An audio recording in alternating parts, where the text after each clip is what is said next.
Dear Miss Love, good day po sa inyong lahat. Itago niyo na lang po ako sa pangalang Randy. Gusto ko lang ikuwento sa inyo ang kwentong matagal ko nang kinikimkim at hanggang ngayon ay hindi ko pa rin alam kung tama bang ilabas ko. Kwento ito kung paano ko pinagsabay ang magkapatid at kung paano ko unti-unting nalunod sa sarili kong kagagawan. May asawa po ako. Ang misis ko ay si Elaine, 28 taong gulang. Bata pa, simple lamang siya at mabait. Yung tipo ng babaeng hindi mo maiisip na sasaktan mo kahit sa isip lang. Kasal kami magtatatlong taon na. At masasabi kong maayos naman ang naging pagsasama namin. Hindi man perpekto, pero payapa.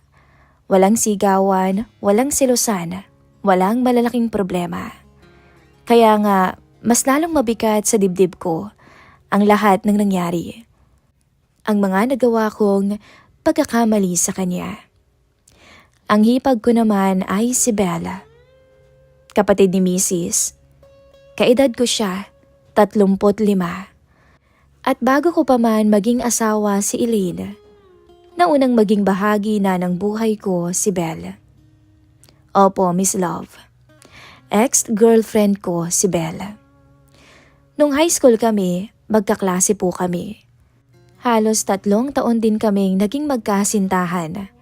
High school lovers ika nga. Bata pa kami noon pero seryoso na kaming dalawa sa isa't isa noon. Siya talaga ang una kong minahal. Una kong pinangarap na mapakasalan at siya rin ang una kong karanasan sa kama. Parehas lang kami. Ako rin ang unang karanasan niya. Siya talaga yung babaeng tumatak sa isip ko. Pero katulad ng maraming kwento, hindi po kami nagkatuluyan. Dahil nung mag-college, nagkahiwalay kami ng landas. Nagkanya-kanya hanggang sa siya ay nag-asawa na. Isang seaman ang mister niya. At ako naman, makalipas ang ilang taon, napalapit ako sa kapatid niya, kay Elaine. Hindi ko naman inakala noon na magkakaganito ang ikot ng tadhana. Sa ngayon po ay pansamantala kaming nakatira ni Elaine sa bahay ng nanay niya, sa biyanan ko. Pinapagawa pa kasi namin ang sarili naming bahay. Wala namang problema sa biyanan kong babae. Mabait naman to at sanay na rin naman kami sa ganoong setup. Akala ko magiging simple lang ang mga araw namin doon. Hanggang sa dumating ang buwan ng Disyembre. Sinabi sa akin ni Elaine na magbabakasyon ng Pinas ang ate niya. Si Belle, umuwi galing ng abroad.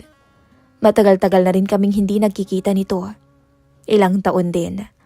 Balita ko lang sa kanya ay mula sa mga kwento ng biyanan ko at ng misis ko. Hindi ko inasahan na uuwi siya noon sa probinsya at doon muna titira habang nagbabakasyon. Hindi rin pumasok sa isip ko na may mabubuksang kung anong matagal ko nang isinarang damdamin. Nung araw na dumating siya, nandun ako noon sa sala. Pagpasok niya ng pinto, nagkatinginan kami kaagad. Nagulat pa ako noon. Hindi ko talagang mapapalingon ka sa kanya. Hindi pa nga ako nakapagsalita nung una. Tila ba biglang bumalik ang nakaraan, ang mga alaala. Ngumiti siya nun sa akin ng sobrang tamis. Ngumiti rin ako. Simpleng kumustahan lang ang naganap. Long time no see, Randy. Tas nagbeso siya sa akin. Amoy na amoy ko noon ang halimuyak ng pabango niya. At sa hindi ko inaasahan noon, Miss Love, nakaramdam ako ng kakaiba. Kahit sabihin mong may asawa na ako, tila ako nilagnat sa pagkakalapit namin. At sa mga sumunod na araw, madalas kaming nagkakasabay sa bahay. Minsan, nasa kusina siya habang nagkakape ako. Minsan, nagkakausap kami sa sala habang si Elaine ay nasa kwarto o nasa trabaho.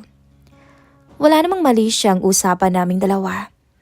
Tungkol lang sa trabaho niya abroad, sa pamilya niya, sa asawa niyang nasa barko. Ako naman ay nakikinig lang palagi. Hanggang isang gabi noon, Miss Love. Maagang natulog si Mrs. dahil sa pagod. Naiwan kaming dalawa noon ni Belle sa sala. Medyo maulan noon sa labas, kaya naman naisipan naming magkaping dalawa. Hanggang sa magkakwentuhan kami at napunta ang usapan sa nakaraan. Naalala mo ba yung dati? Tanong niya sabay ngiti. Tumango lang ako sa kanya. Hindi ko maiwasan noon na hindi mapatitig sa mukha niya. Ang laki kasi ng pinagbago niya. Lalo siyang gumanda. Oo naman. Naaalala ko pa yun. Sagot ko. Ang laki ng pinagbago mo ah. Biro niya pa sa akin. Ako? Ano namang pinagbago ko? Tanong ko. Marami kaya? Nagulat nga ako nung makita kita eh. Ang laki-laki ng katawan mo. Tsaka, lalo kayatang gumwapo. Mukhang magaling mag-alagang kapatid ko ah. Natawa lang ako. Ikaw din naman eh. Lalo kang gumanda. Mukhang masaya ka rin sa asawa mo. Nung sinabi ko ang asawa niya, medyo nalungkot siya. May problema ba? Alam mo, Randy, sa totoo lang, hindi ko alam. Pakiramdam ko hindi ako masaya. Alam mo ba halos bilang lang sa daliri na magkita kami? Kaya nga hanggang ngayon, wala kaming anak. Ang tagal-tagal na namin nagsasama, ang tagal-tagal na naming kasal, pero wala kaming anak. Nahihirapan kasi ako sa sitwasyon namin. Ako nasa abroad, siya nasa barko. Uuwi siya ng Pinas, nasa abroad ako. Hanggang sa lumingon siya sa akin. Doon nagsimula na muli kaming magkalapit na dalawa. Hindi man sa pisikal, hindi pa. Pero sa loob ko, may namumuunang gulo. Isang pakiramdam na pilit kong tinatabunan. Alam kong mali. Alam kong may asawa ako at may asawa din siya. At alam kong kapatid niya ang misis ko. Pero sa bawat araw na nagkakausap kami, mas nahihirapan akong pigilan ang sarili ko. Hindi dahil may ginagawa kaming kung ano, kundi dahil may nararamdaman na akong hindi dapat. Hindi alam ni Mrs. ang lahat ng ito. Sa paningin niya, normal lang ang lahat. Masaya siyang kasama ang kapatid niya. At ako, sa gitna ng kasiyahang yun, unti-unting nawawala sa tamang direksyon. Hindi ko alam noon na ang simpleng bakasyon na iyon ang magsisimula ng pinakamabigat na kasalanan sa buhay ko.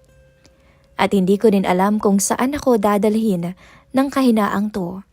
Dahil sa mga sumunod na araw, may mga bagay na mangyayari na hindi ko na kayang bawiin pa. Lumipas ang araw, Miss Love. Mas lalong naging komplikado ang mga araw ko. Hindi ko namalayan kung kailan ba kami nag-start na magkalapit na dalawa. Minsan nga, lumabas siya ng CR noon. Nagkasalubong kami at nagulat ako dahil nakatapis lang siya ng tuwalya. Kita ko ang legs niya na basang-basa pa. Hindi ko napigilan na hindi makaramdam ng atraksyon sa kanya.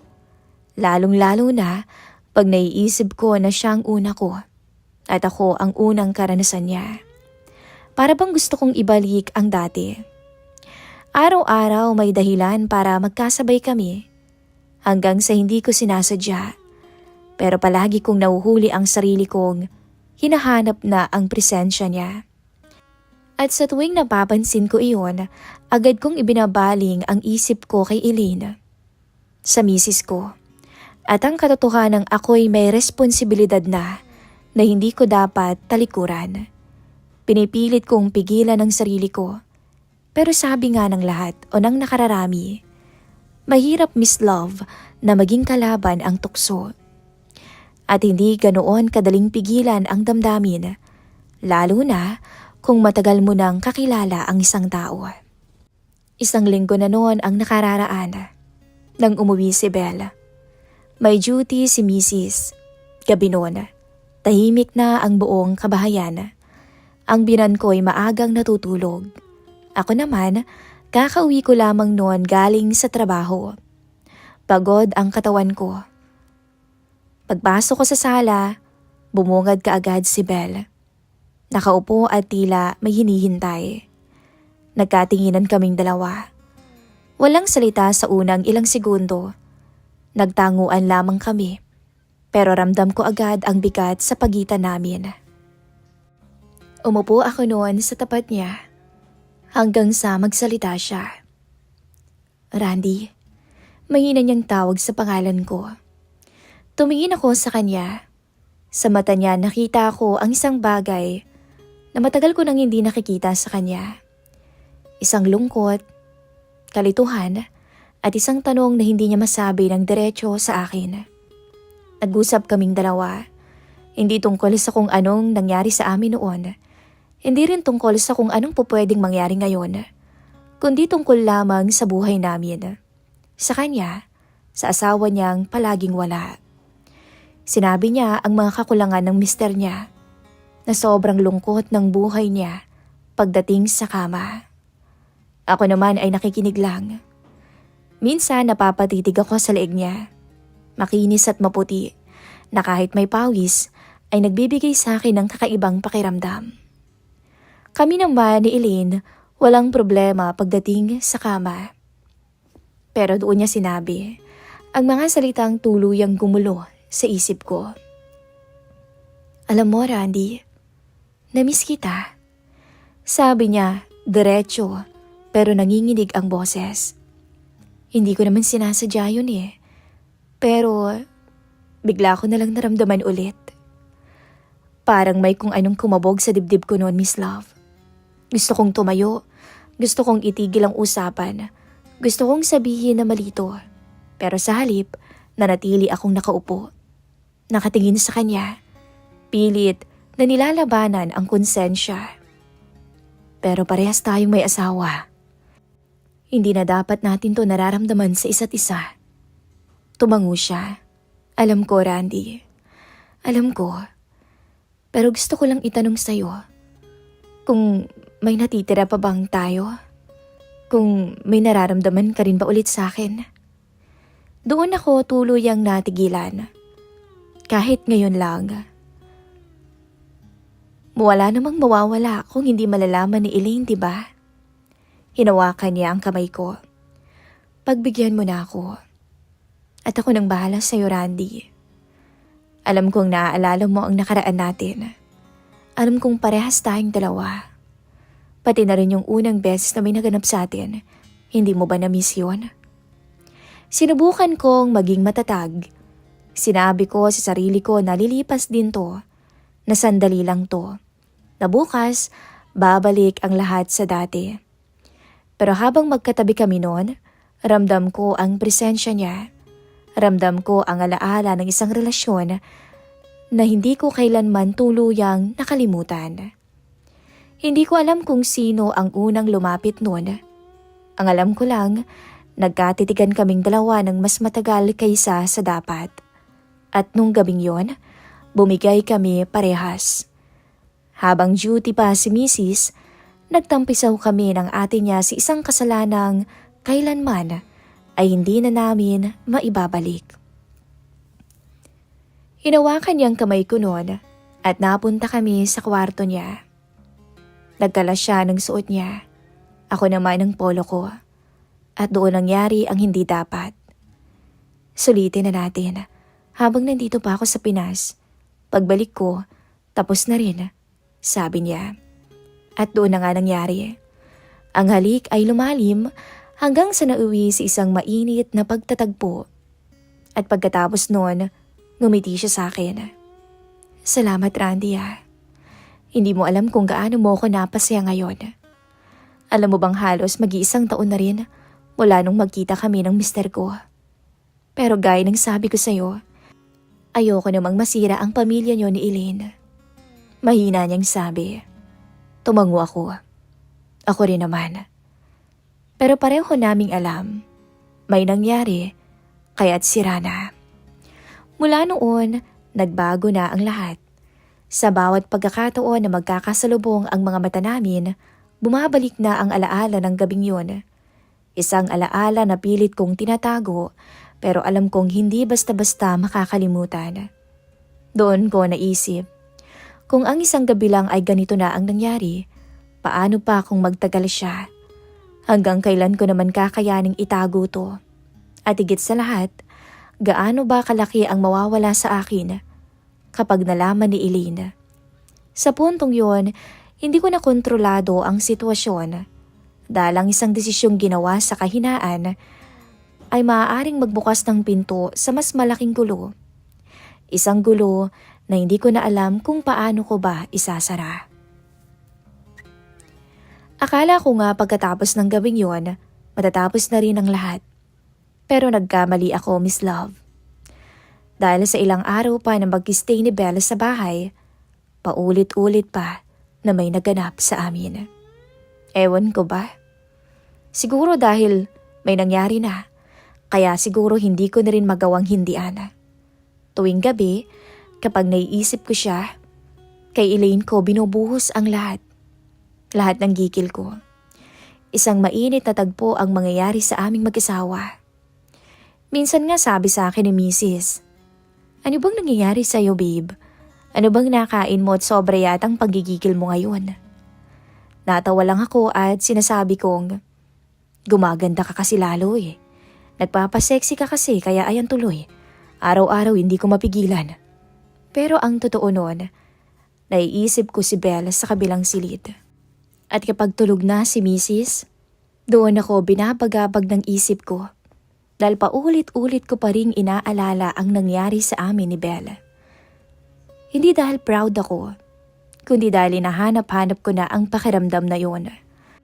At doon ko unang naramdaman ng takot sa sarili ko. Isang gabi, habang mahimbing ang tulog ni Mrs. sa tabi ko, biglang nag-vibrate ang phone ko. Halos magulat nga ako noon. Dahan-dahan kong kinuha ang cellphone.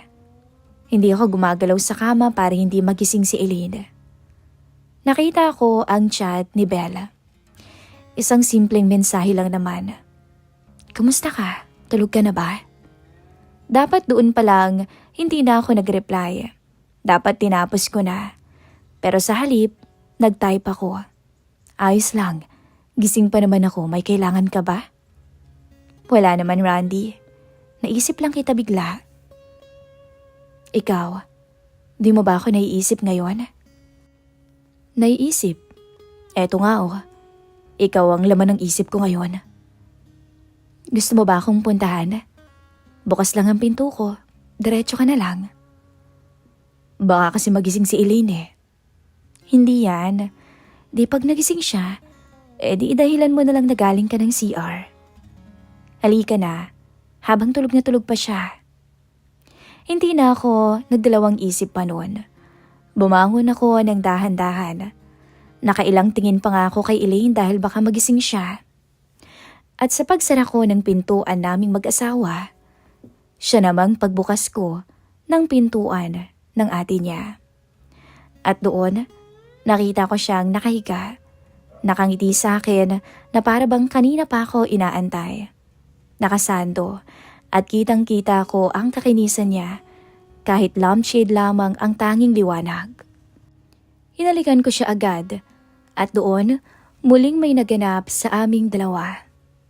Aware akong mali ang ginagawa ko, pero gabi-gabi parang may lihim na mundo kaming binubuo sa pagitan ng mga chat namin. Mundo na kami lang ang nakakaalam. Pagkatapos pagbalik ko ng kwarto, i-delete ko ang mga message namin. May mga times na ako ang unang nagchat-chat. May magabi na siya naman. At sa bawat beses, mas bumababa lalo ang depensa ko. Hindi nagtagal, lalo kaming nagkalapit na dalawa. Minsan sa kusina, sasadyain naming sagiin ang kamay ng isa't isa. Minsan sa sala, maglalapit kami ng masyado. Maliliit na bagay lamang iyon, pero sapat para magpaalala sa aming ginagawang lihim. Hanggang isang hapon, muntik na kaming mahuli noon. Nasa kusina kami ni Belle. Nakayakap siya sa akin at tila ba kami ang mag-asawa. Bigla akong narinig ang yabag ng paa. Boses ng biyenan ko mula sa may labas.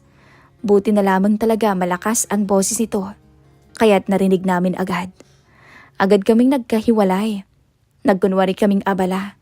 Siya ay nasa lababo, ako naman ay nasa ref. Pumasok ang biyenan ko. Tumingin sa amin sandali tapos ngumiti. Buti na lang, walang duda. Pero sa loob ko noon, halos huminto ang tibok ng puso ko. Pagkatapos noon, sinabi ko talaga sa sarili ko na ayoko na. Natitigil na kami. Nasapat na yung muntikan na yon. Na baka babala na iyon sa amin. Pero Miss Love, ilang gabi lang ang lumipas, bumalik na naman ang mga chat namin. Na para bang walang nangyari. Na para bang nakalimutan namin na muntik na kaming mahuli.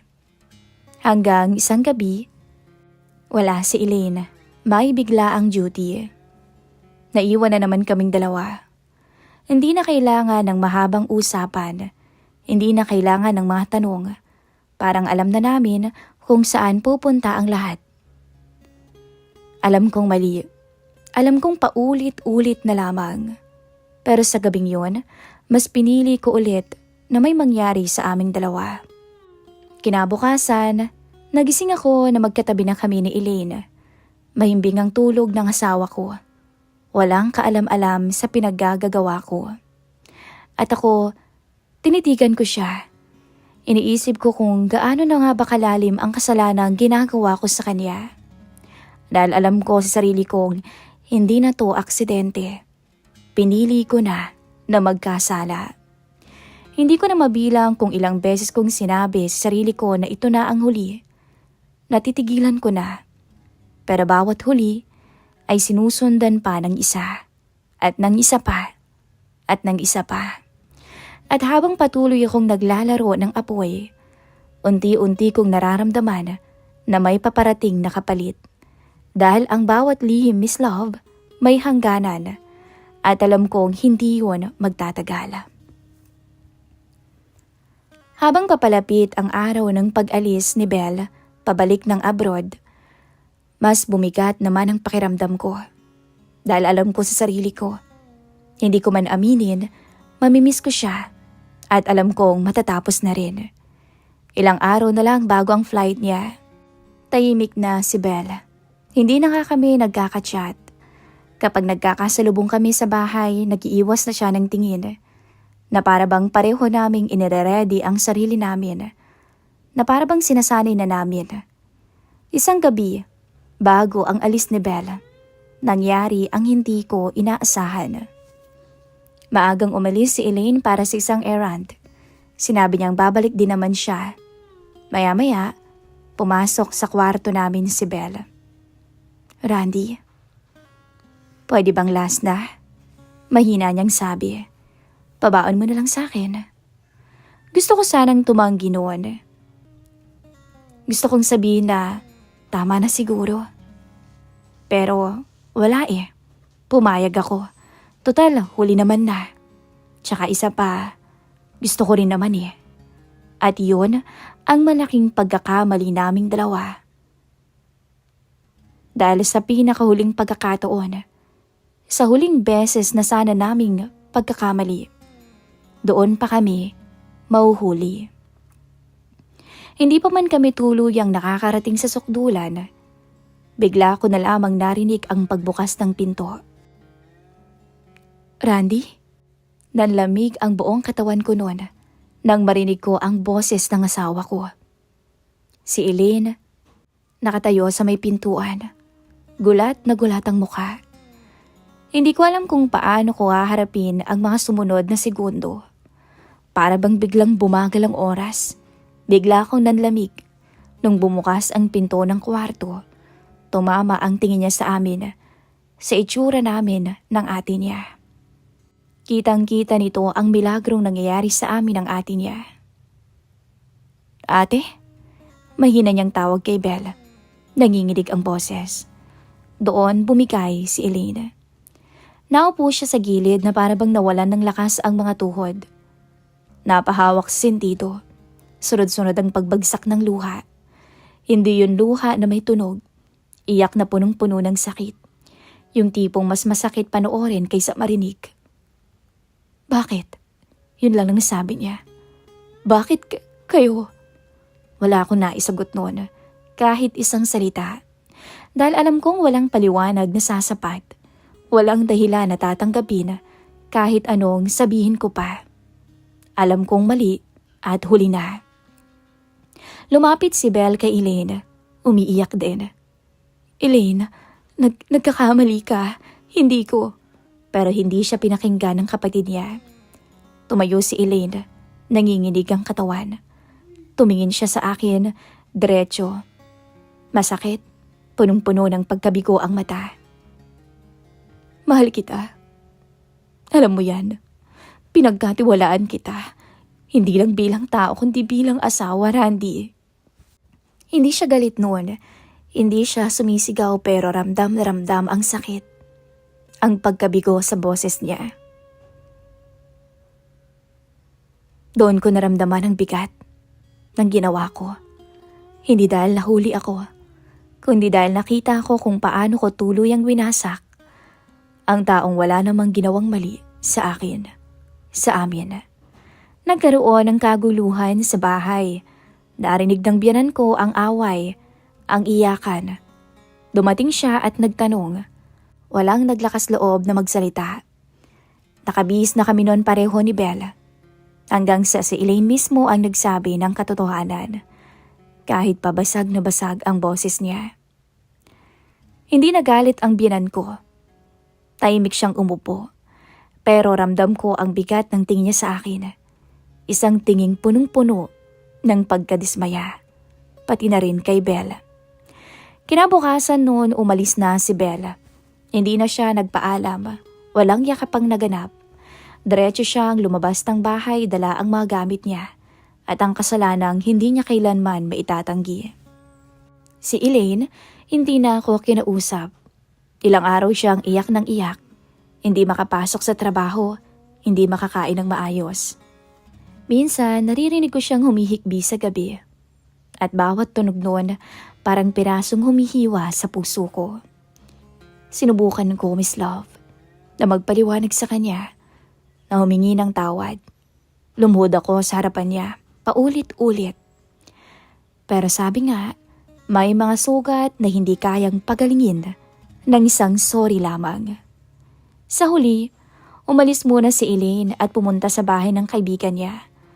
Hindi pa daw niya kaya na makita ako araw-araw, na makasama ako.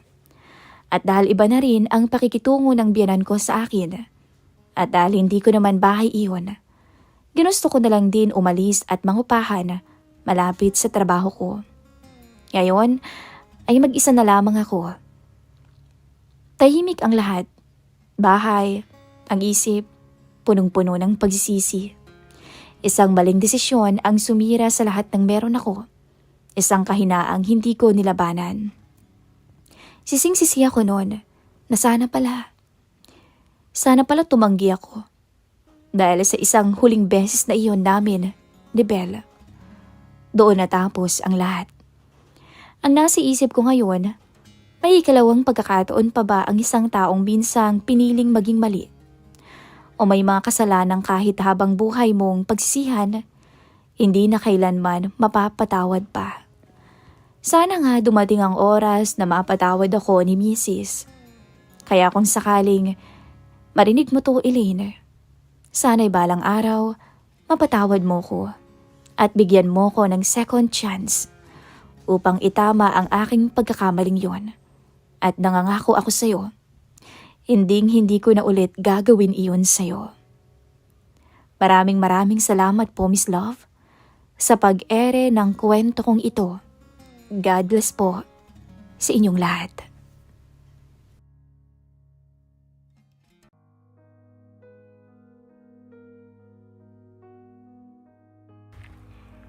Isang magandang araw po sa inyong lahat. Nais ko lamang i-share sa inyo ang aking kwento. Isang lihim na hindi ko makalimutan. At kung paano ko ba to lulusutan Umaasa ako na mabigyan niyo po ako ng payo. Paano ko nga ba maitatama ang isang pagkakamali? Gayong nakikinabang ako rito ng husto.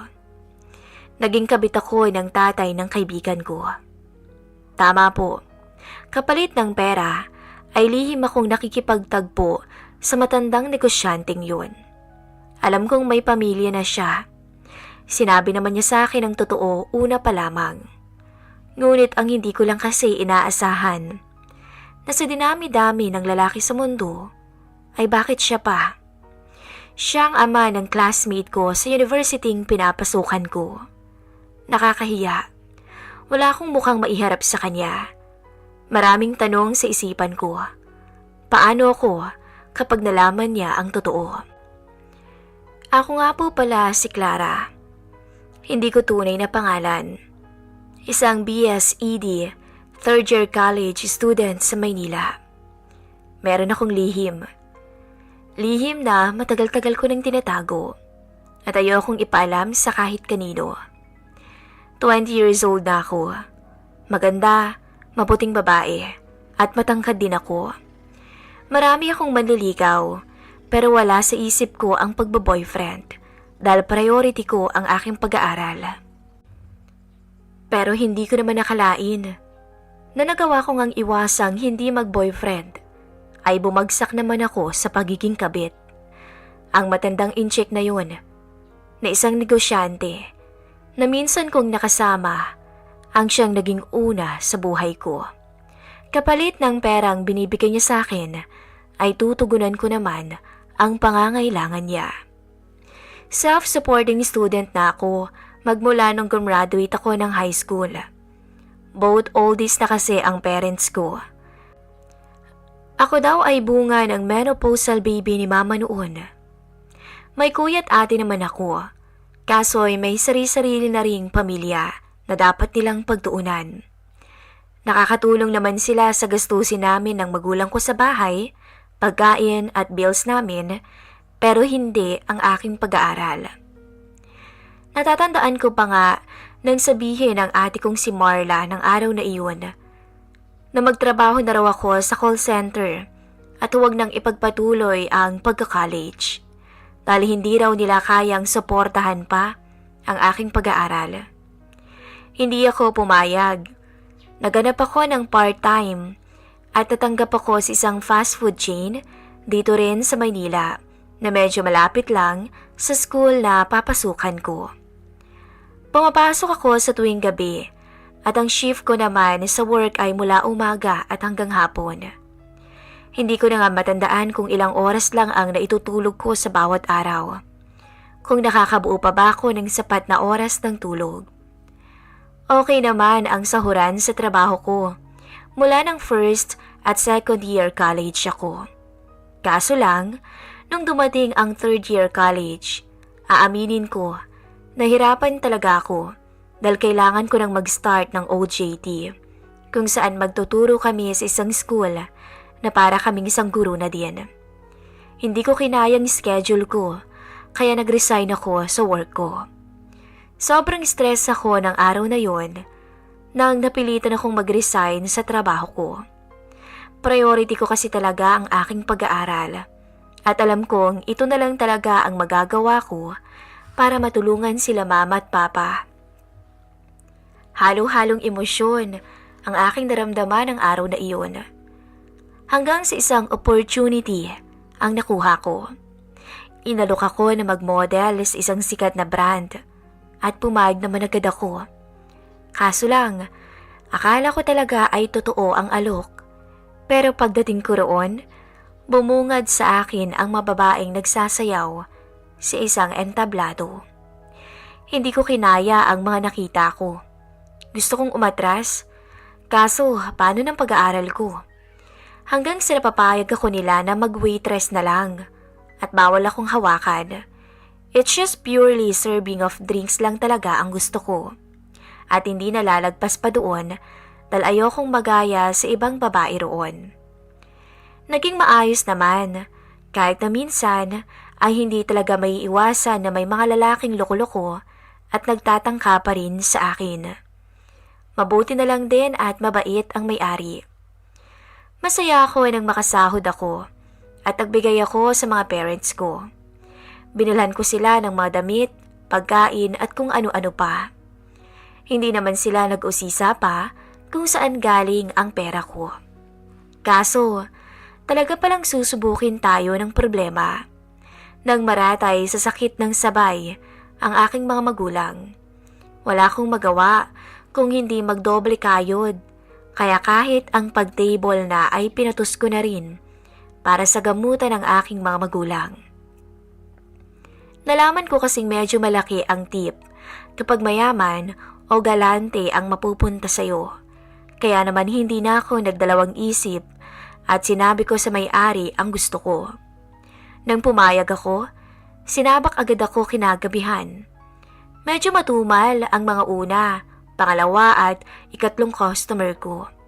Ang iba pa nga ay bastos, kaya kapag sila, hindi na ako pumapayag. Mabait naman ang may-ari, kaya hindi rin ako pinipilit kapag ayaw ko. Hanggang nang ikasunod na linggo ng gabing yun, isang guwapong morenong chinitong hindi naman katandaan ang itsura. Base sa mukha nito, bored daw kasi siya, kaya gusto niya nang may makakausap. Mabait si Sir Emil, hindi niya rin po tunay na pangalan. Nabanggit siya sa akin na isa siyang negosyante at may asawa ng bedridden. Isa siyang half Chinese.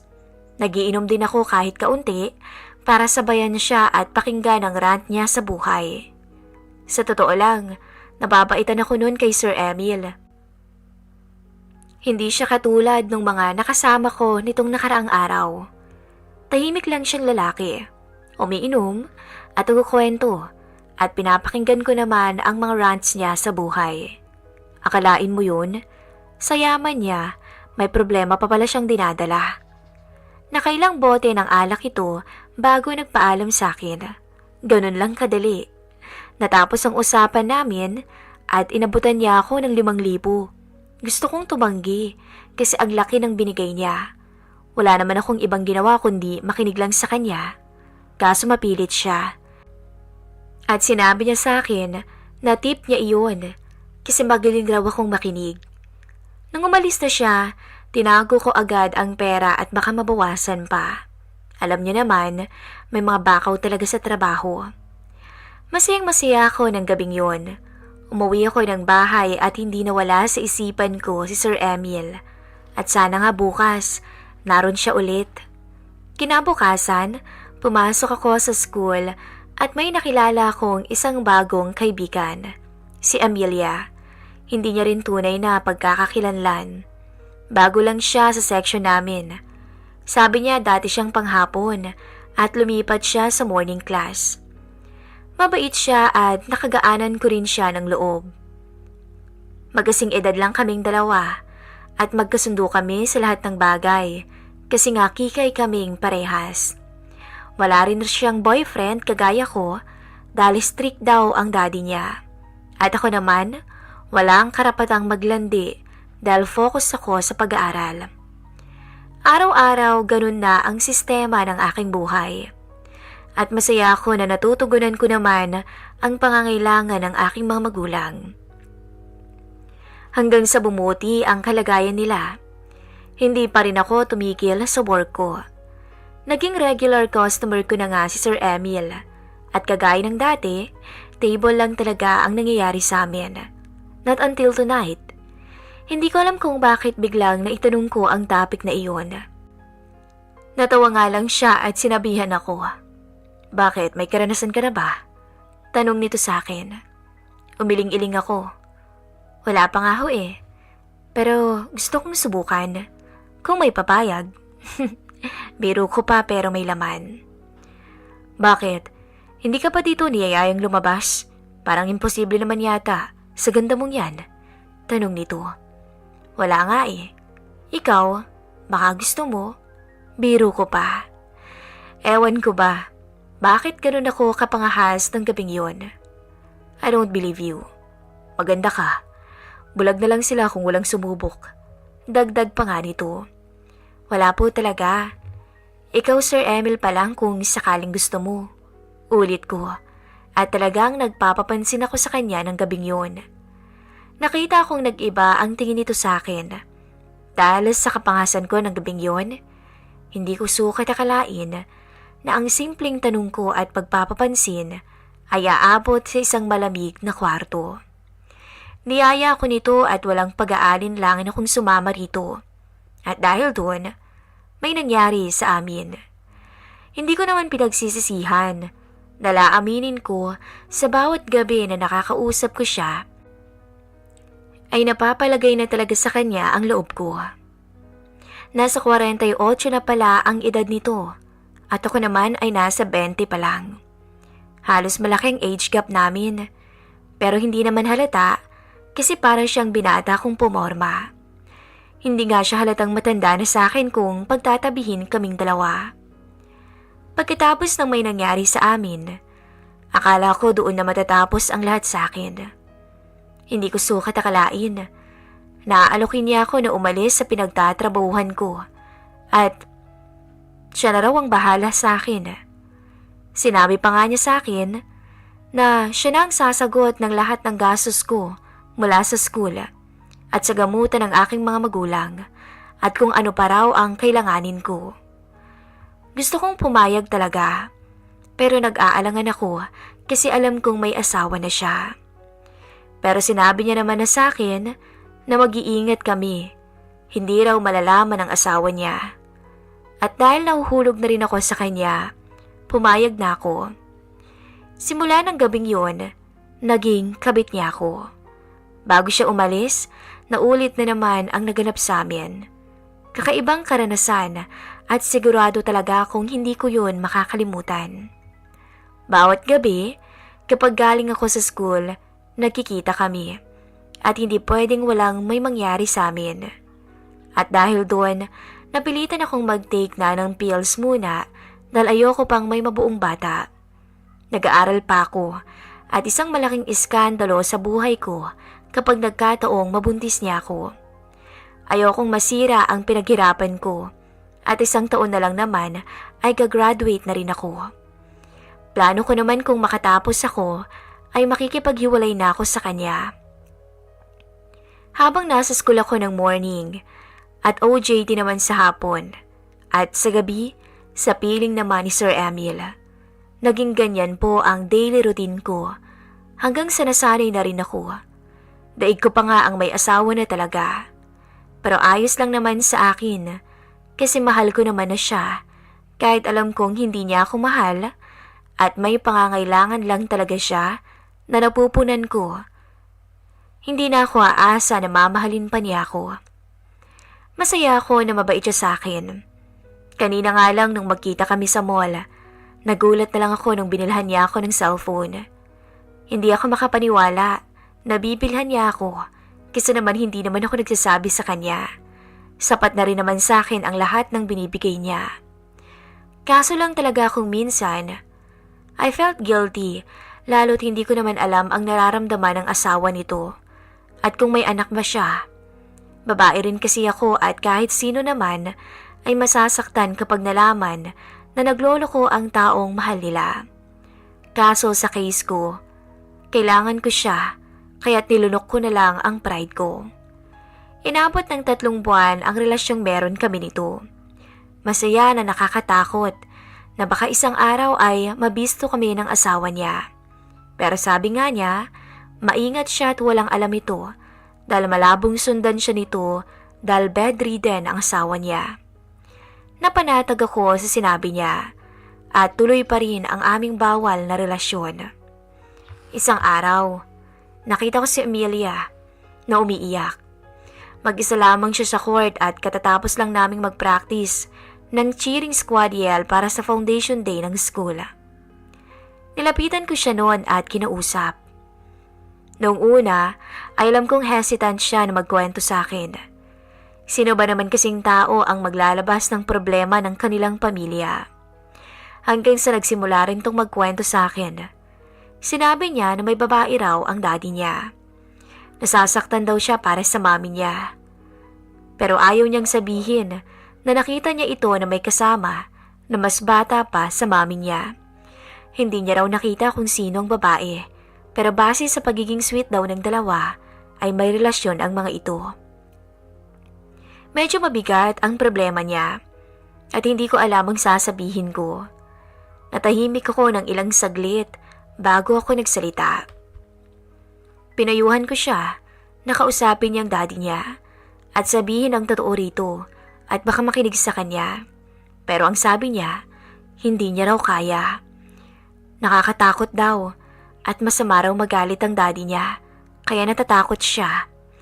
Sa sinabi niya sa akin, nakaramdam ako ng inis sa kabit ng daddy ni Emilia at halos isumpa ko nga siya.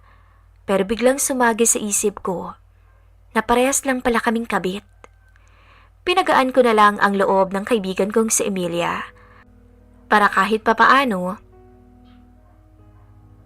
ay maluwagan ang bigat na dinadala niya. Niyaya ko pa nga siyang mag-ice cream na lang, kaso tumanggi na siya. Pagkatapos ng school ko, sinundo na ako ni Emil sa mall para syempre, alam niyo na, kapalit ng pera, gagawin ko rin lahat ng gusto niya. Pero pabor naman sa akin, lalo na ngayon, ang tuition fee ko ay malapit na dahil magsa-second semester na at gagastos na naman ako ng libo-libo. Sinabi pa nga niya sa akin na balak niya nang iwan ang asawa niya at bored na raw talaga siya. Hindi na niya kayang makasama pa raw ang boring niyang asawa. Nananawa na rin daw siyang alagaan pa to. Pero sinabi ko na huwag dahil hindi kakayanin ng konsensya ko. At isa pa, para saan pang sinumpaan nilang pangako sa simbahan nung kinasal sila. Ako naman, tanggap ko sa sarili ko na kabit niya lang ako at hanggang dun lang yun. Ayokong umasa na magiging asawa niya ako. Ayokong isipin yun. Nang matapos kaming dalawa, naligo siya at iniwan ako sa kama. Hindi ko naman talaga pinapakialaman ang gamit ito ever since, kahit cellphone niya. Nakikita ko lang at deadma lang ako dito. Basta kontento ako sa aming dalawa. In the first place, sinabi naman niya sa akin sa simula pa lang na may asawa siyang tao. Wala naman siyang tinago sa akin. Pero ewan ko ba? Bakit ng araw na yon, naisipan kong makialam? Binuksan ko ang wallet niya. Nakita ko ang family picture nila ng asawa at ng kanyang anak. At halos nagbalik sa akin ang conversation namin ni Emilia. Naiyak ako at nasaktan ako. Kasi ako pala yung kabit na tinutukoy niya. Ang sakit malamang nasaktan ko ang damdamin ng kaibigan ko.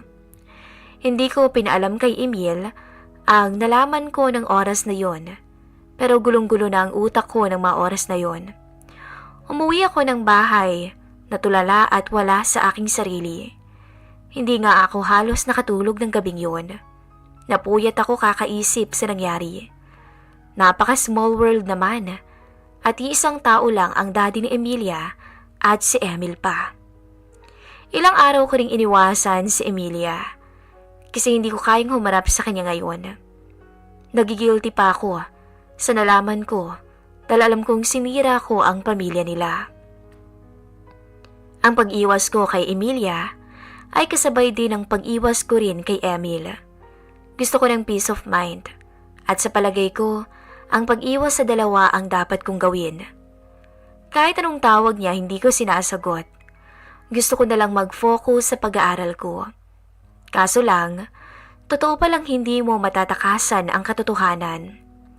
Nagulantang na lang ako nang puntahan ako ni Emil sa school at kasama ko pa noon si Emilia dahil magkagrupo kami sa thesis.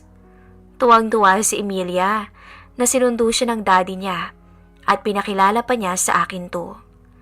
Pakiramdam ko para akong sinampal ng katotohanan ngayon. Aaminin ko naman, na-miss ko si Sir Emil. Nagaya to na ililibre niya raw kami. Pumayag naman ako kasi gusto ni Emilia. Nung nasa restaurant na kami at naghihintay na lang ng order, nagpaalam si Emilia na mag-comfort lang. Gusto kong sumama sana dahil ayokong maiwan kasama ang daddy niya. Kaso sinabi nito na okay lang naman. Kaya wala akong nagawa at nagpaiwan ako kasama si Emil. Doon na siya nagsimulang magtanong. pero wala namang halong panunumbat. Bago bumalik si Amelia, sinabihan niya akong magkita ulit kami sa dating tagpuan. Maghihintay daw siya hanggang sa dumating ako sa araw na yon. Pagkatapos naming maghiwa-hiwalay ng araw na yon at nang makauwi ako ng bahay, hindi ko mawala sa isipan ko ang sinabi ni Sir Emil. Gusto kong pumunta pero ayoko nang saktan ang damdamin ng kaibigan ko. Ano po bang dapat kong gawin? Sa totoo lang, maloka-loka na ako sa sitwasyong kinakasadlakan ko. Umaasa ho ako na mabibigyan niyo ako ng magandang payo. Lubos na umaasa, Clara.